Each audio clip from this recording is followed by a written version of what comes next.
Joining us on the line is Matt Walsh, host of The Matt Walsh Show on Daily Wire Plus and star of the massive hit documentary, What is a Woman? Matt recently appeared on Joe Rogan's podcast where he defended traditional marriage in the face of Joe's cynicism on this particular issue. Matt, thanks so much for joining the show. Great to talk to you. Hey, thanks for having me. So the Senate is supposed to bring up for a vote, I believe today, the so-called Respect for Marriage Act, which actually just is not respect for marriage. It's respect for same-sex marriage. The act itself supposedly carries provisions that would protect religious freedom. They don't go far enough in that direction, as Roger Severino has written. Also, the simple fact of the matter is that why would Congress even have to pass such a law, considering that the Supreme Court has already determined that same-sex marriage is the law of the land, other than to get Republicans on record supporting the non-true idea that marriage is not between a man and a woman? Right. It doesn't make any sense. And also, I mean, if you can read the language in that bill and believe that that this is actually going to protect religious liberty, then there's not much we can say to you. That's just that's naivete to the extreme. Obviously, this sets up, among other things, an assault on religious liberty, because if the federal government is declaring from on high that marriage now includes same-sex couples and they're codifying that definition into law, and it's a violation of someone's human rights. You know, if someone has a human right to be involved in a same-sex marriage, then it's not hard to see how eventually this comes down to the churches, and they say to the churches, well, you don't have the right to deprive people of their human rights.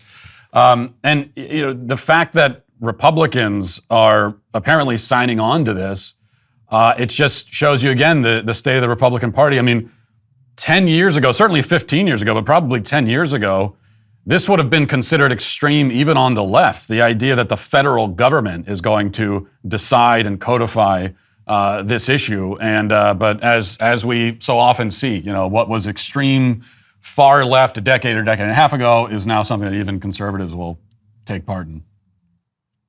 Yeah, I mean, one of the things that they're pretending this bill does is, quote unquote, protect religious institutions from having to celebrate or solemnize a same-sex marriage. Religious liberty already protects that under the Constitution of the United States. Instead, it apparently adds a rule of construction saying the bill by itself would not deny tax-exempt status, licensing, grants, and contracts, quote unquote, not arising from a marriage. But it actually doesn't do anything to address the problem with this particular issue. I mean, it's a really poorly written amendment by Mitt Romney, particularly Susan Collins as well. There's another amendment that's been proposed to this called the First Amendment Defense Act, proposed by Mike Lee. I noticed they're not voting on that. But put aside the rule of construction, the thing that's really amazing to me is that it is now apparently the law of the land and societal rule that the only rationale that you would possibly have for saying that a marriage is between a man and a woman is because you're a Christian or a Jew or a Muslim. That's really the only reason at all. That the only reason will allow you to have these crazy beliefs so long as you can show that they're crazy beliefs. So long as you can show that the reason that you believe that marriage is between a man and a woman is because you read it in a book and because you really believe the book. They keep saying sincere religious belief. I don't even know how you measure sincere religious belief. Are we going to now monitor how often you go to church or to synagogue, whether you keep kosher or whether you take communion in order to determine you're sincere? I mean, the same media that declares that Nancy Pelosi is a sincere religious believer who's just for the mass abortion of unborn children will declare that you, Matt Walsh, are not actively in favor of the things that you're in favor of. You're just a religious bigot. You're a bigot, right? And your religion is a cover for your bigotry. I'm highly annoyed by the constant derogation of non-religious arguments into religious arguments. And this is what the left loves to do. They like to say, you're pro-life. The reason you're pro-life is because of your crazy religion. And so maybe we can respect your crazy religion along those. That is not the argument for marriage. The argument for marriage has literally nothing to do with religion. You could be a visitor from Mars, and you could see that all of human procreation relies on man, woman, child. This is not particularly difficult stuff. By essentially boxing in the argument in favor of traditional marriage into, well, if you're a crazy religious believer, maybe we'll let you have that. But if you're a cake baker, then we're not sure about that, right? I mean, we're not sure how far this religious liberty thing extends. What you're really doing is you're setting the ground game at same-sex marriage and traditional marriage are completely the same thing. And if you object to it, the only reason that we'll even allow you to do that is because of this crazy thing called religion. Yeah, this is the point I'm always trying to get across to people is that you listen to these arguments, whether it's an argument about marriage, it's an argument about abortion when life begins, even arguments about the definition of man and woman. Listen to the argument between a conservative and a liberal, and what you're going to find is that religion almost always comes into play. Someone's going to mention the Bible, but almost always it's the person on the left who's bringing that into the conversation, because as you point out, that's the framework they want us to adopt for the argument. That's sort of like the ground on which they want to have this battle. They want to pretend that the only reason that we would believe the things that we believe and say what we're saying is because we've been told by our religion and we have no reasons outside of that. That, of course, that's totally illogical, doesn't make any sense. And also when it comes to marriage, I mean, there's a reason why it's not just Christian societies, it's not just Jewish people that have said that that marriage is a fundamentally procreative union between man and woman. You look at every society in human history, and they have come down to that conclusion. I mean, there isn't any society in history that had anything like same-sex marriage as we have today. And not every society has been Christian or Jewish. So this is a conclusion that all people through history have arrived at. And it's not hard to see how they arrive at that conclusion. I mean, this is what I was trying to explain on Joe Rogan. It's the relationship between a man and a woman. That kind of relationship, it's just different in kind from any other sort of relationship. It has a capacity that none of these other relationships have, and that capacity makes it definitionally different, and it also makes that relationship more important to society than any other kind of relationship because it has the capacity to create people, and so that means it has to be protected and actually respected in a way that no other relationship really has to be. We'll get back to more of this in just one moment. First, does it make sense that the company that controls 90% of all internet searches also runs your email service and tracks everything you do on your smartphone? Here's the thing. Big tech is more powerful than most countries these days. They profit by exploiting your personal data. Put a layer of protection between your online activity and big tech with ExpressVPN. Think about how much of your life is on the internet. Every site you visit, video you watch, or message you send gets tracked and data mined when you run ExpressVPN on your device. The software hides your IP address, making your activity a lot more difficult to trace. ExpressVPN also encrypts 100% of your internet data to keep you safe from hackers and eavesdroppers.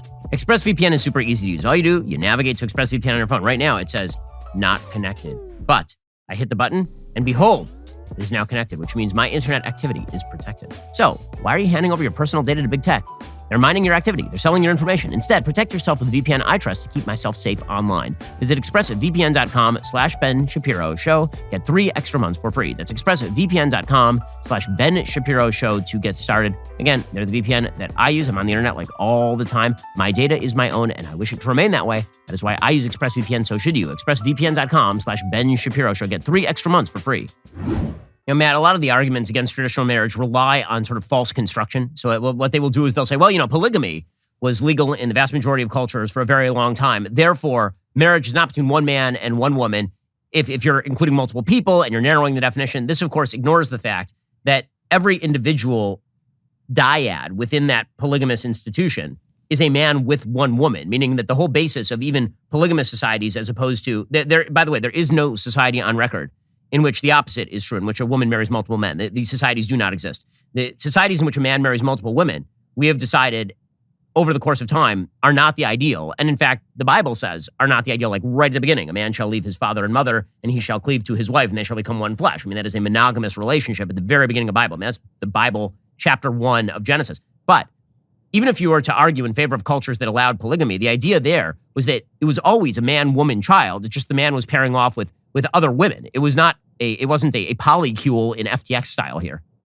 Yeah, and the polygamous unions, if anything, it's kind of the exception that proves the rule. Because I mean, as you point out, there was never, as far as I know, there was never the reverse of a bunch of men marrying one woman. And why is that? Well, it's because maybe societies in the past that had polygamy, you have even more procreation if it's a man with multiple women.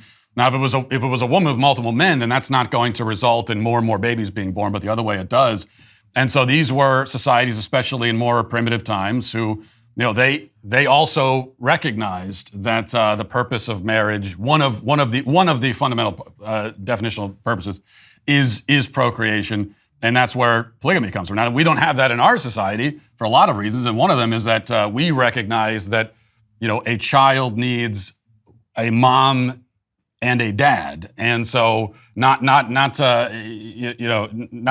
dad and multiple moms, but a mom and a dad, and that's going to be the best thing for the child. And that's really that's what this conversation should revolve around. Is like, what's the best for a child? Every child that is born has a mother and a father. There's no other way to create a child. And is it best for that child to be raised by those two people or not? I think obviously it is. Yeah, Matt, this is the only reason that marriage is a social institution in the first place. Society has no interest in who you pair up with and have sex with. Society has an interest in how families are created because they are the units upon which society is built. Every historian, worth their salt, understands this. I mean, it's something Robert Nisbet wrote back in the 1950s, is the idea that societies are not built of individuals, they're actually built of family units because you're born into a family unit, and then you form new family units, and these are actually the way that societies work. And societies that abandon that in favor of what we have sort of abandoned it to, atomistic individualism, they remove all of the social structures that actually provide for a healthy society. The only reason that we even care about marriage is because of the production and rearing of children. Again, society has no interest whatsoever in you want to have sex with a person and you live in the same room as the person. Why exactly would society care about that and give benefit to that? How does that help society in any way? The answer is it doesn't. Marriage is a social institution specifically because we have an interest in the bearing and rearing of children. And so essentially what has happened here is that we took a social institution, and then in order to rewrite the social rules, we gutted the social institution in favor of a redefinition of marriage. I think this is the thing people don't understand when they argue about same-sex marriage. What they're really arguing about is the tip of the iceberg, meaning that the redefinition of marriage occurred back in the 60s, 70s, and 80s with no-fault divorce, with the idea of cohabitation. Same-sex marriage is just the final outcome, probably not the final outcome. It is one of the late-term outcomes of a complete redefinition of marriage away from family formation and family structure in favor of what marriage really is about, is just sort of a voluntaristic association that you make with another human being for whatever purposes you serve. Yeah, I mean, marriage has, you might say 3 pillars, is that it's monogamous, permanent, and procreative. And we gave up on the permanent and monogamous part back decades ago. And so it was only a matter of time before the final pillar falls. This is another thing that came up with Rogan. We were talking about he said, well, why don't people have the right to get together and love each other? And who am I to say? Who are we to say who anyone is allowed to love? Well, it's like, yeah, of course you can love whoever you want. There's no laws in place that can prevent you from loving someone. But the question is, why does that matter to society? What interest does society have in that? And why do you need your love for someone to be kind of made official and codified in this way? And I can't think of any reason why that would be needed unless the relationship is fundamentally procreative. And the other side, they can never explain either why exactly it's needed. That's the thing. We say that marriage has been redefined, but it actually hasn't been. It's the what we call the old definition, which is the only definition, has been erased or destroyed, or we've gotten away from that. But there hasn't really been a new definition put in its place. It's the same thing they've done with everything else. Like they got rid of the definition of woman, but what's the new definition? Infamously, they have none. So what is marriage now? If it's not in principle a procreative union and the foundation of the nuclear family, then what is it exactly? And I haven't gotten an answer to that. I don't think there's been an answer provided yet. Alrighty, guys. The rest of the show is continuing right now. You're not going to want to miss it. We'll be getting into the media's attacks on Trump and what they are hoping to accomplish. If you're not a member, click the link in the description and join us.